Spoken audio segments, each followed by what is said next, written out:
Hello दोस्तों, torque wrench awareness module में आपका स्वागत है। इस मॉड्यूल में हम डिस्कस करेंगे टॉर्क क्या है, टॉर्क रिंच की आवश्यकता, टॉर्क रिंच और उसके प्रकार, टॉर्क रिंच का उपयोग, टॉर्क रिंच उपयोग करने में सावधानियां और आखिर में सारांश। आइए टॉर्क रिंच के परिचय से शुरुआत करते हैं। टॉर्क क्या है? टॉर्क वह बल है जो किसी वस्तु को एक एक्सिस के चारों ओर घुमा सकता है। टॉर्क बल का माप एक्सिस से उसकी दूरी और उस पर लगे बल का गुणांक होता है। इसकी गणना न्यूटन मीटर में की जाती है।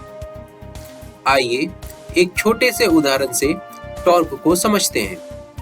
केस 1, मान लीजिए कि एक बोल्ट को एक्सिस से 15 सेंटीमीटर की लंबाई के एक रिंच के माध्यम से 50 न्यूटन के बल से कस दिया जाता है। बोल्ट पर लगाया गया टॉर्क 50 गुना 15 सेंटीमीटर होगा, जो कि 7.5 न्यूटन मीटर होगा। केस 2, मान लें उसी बोल्ट को 50 न्यूटन के बल से कस दिया गया है, लेकिन इस बार रिंच की लंबाई दोगुनी कर दी गई है, यानी एक्सिस से 15 सेंटीमीटर से बढ़ाकर 30 सेंटीमीटर कर दी गई है।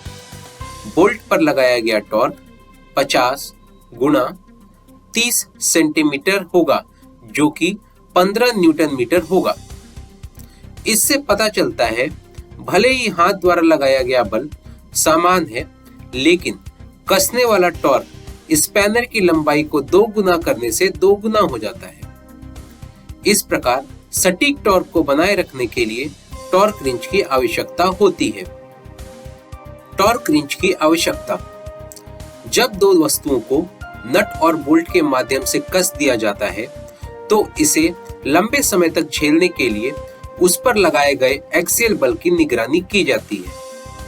इस एक्सियल बल की निगरानी बोल्ट पर लगाए गए टॉर्क के माध्यम से की जाती है। यदि नट और बोल्ट को टॉर्क के माध्यम से नहीं कसा गया, तो लंबे समय तक उपयोग और कंपन के कारण यह ढीला या कमजोर हो सकता है। साथ ही सर्विस या रिपेयर के दौरान यह अधिक टाइट भी हो सकता है, जिससे बोल्ट, थ्रेड्स और बैठने की सतह को नुकसान हो सकता है।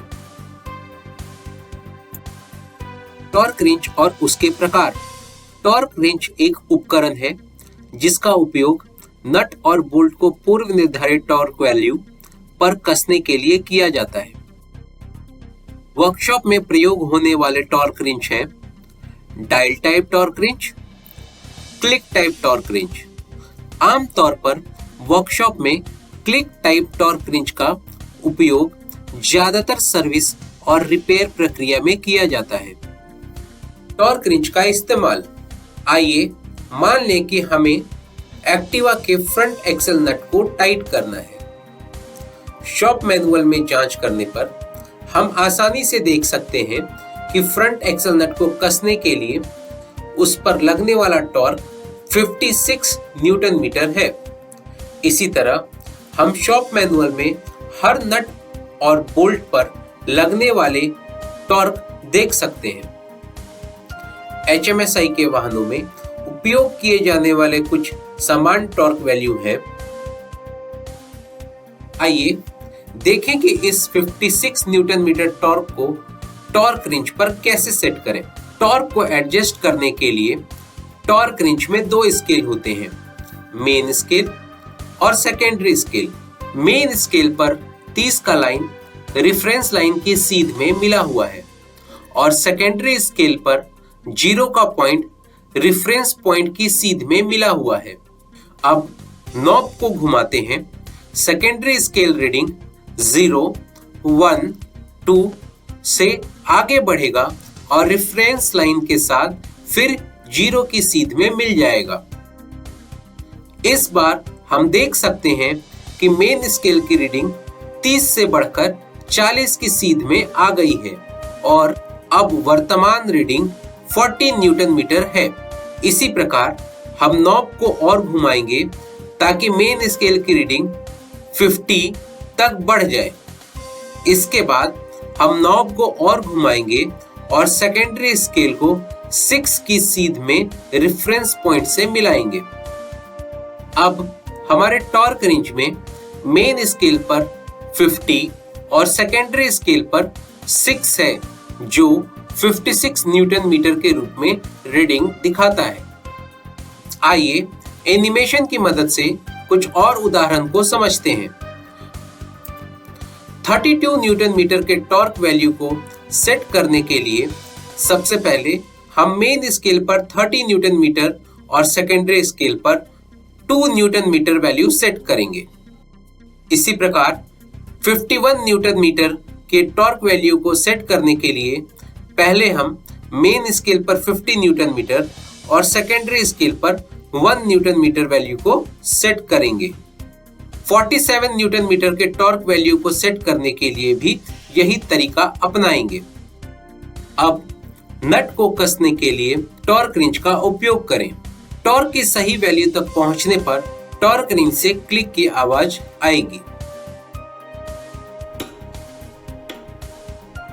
सही टॉर्क पर कसने के बाद टॉर्क रिंच के लॉक नट को अनलॉक करें और उसे वापस पुरानी अवस्था जो कि 30 न्यूटन मीटर है उस पर ले जाएं।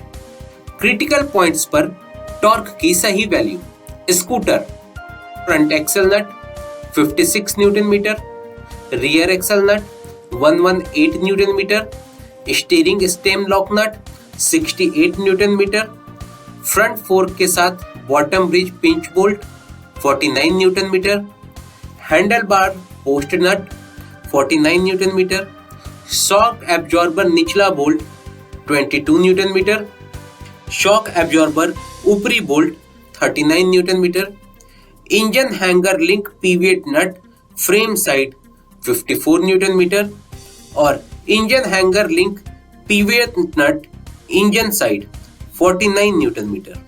क्रिटिकल पॉइंट्स पर टॉर्क की सही value: motorcycle front axle nut 56 newton metre, rear axle nut 118 newton metre, front engine hanger 39 newton metre, rear engine hanger 54 newton metre, steering step nut 74 newton metre, top bridge bolt 44 newton metre, bottom bridge pinch bolt 30 newton metre, shock absorber ऊपरी एवं निचला bolt 39 newton metre, swing arm पीवियट नट 54 newton metre. सावधानियां: shop manual से सही torque value का चयन करें।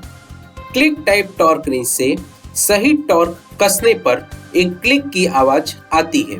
Click की आवाज सुनने के बाद उसे और टाइट ना करें।